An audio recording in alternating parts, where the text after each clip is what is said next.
title, Uncle Nate, the kingpin of the bayou, in the heart of New Orleans, where jazz flows like the Mississippi in secrets.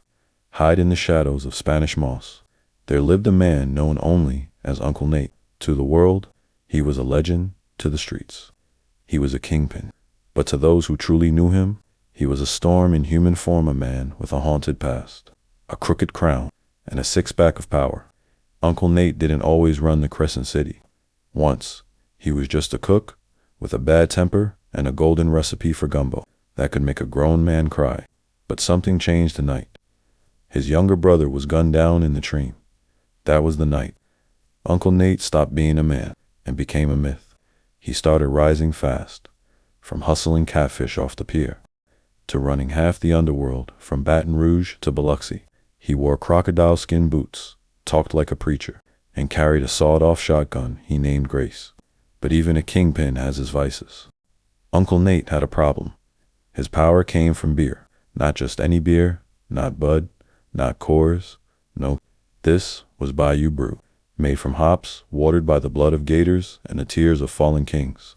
It gave him superhuman strength, made bullets bounce off his chest, and let him see through walls. But every sip made his demons louder. The more beer he drank, the more unstoppable he became. But the line between hero and monster blurred like a Mardi Gras mask in the rain. Some say he once drank a six-pack and flipped a police cruiser with one hand.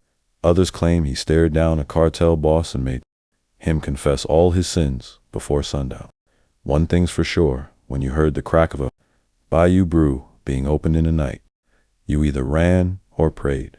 But the weight of power gets heavy. Even for a king, the city started to crumble. Friends turned into enemies. The woman he loved vanished like steam off a crawfish boil. And Uncle Nate, he started looking in the mirror and seeing the devil looking back. So now, Uncle Nate wanders the French Quarter at night, half man, half legend, holding a cold beer in one hand and his broken past in the other. Some nights, he saves lives. Other nights, he just drinks and watches the world burn slow. But don't mistake him for just another drunk. He's still the kingpin of New Orleans. And when the city's in trouble, when the skies turn black and sirens start singing, they say he pops open a can, looks up at the moon, and becomes unstoppable once again. Uncle Nate, power in a can, trouble in a crown. King of the bayou and his story. It's just getting started.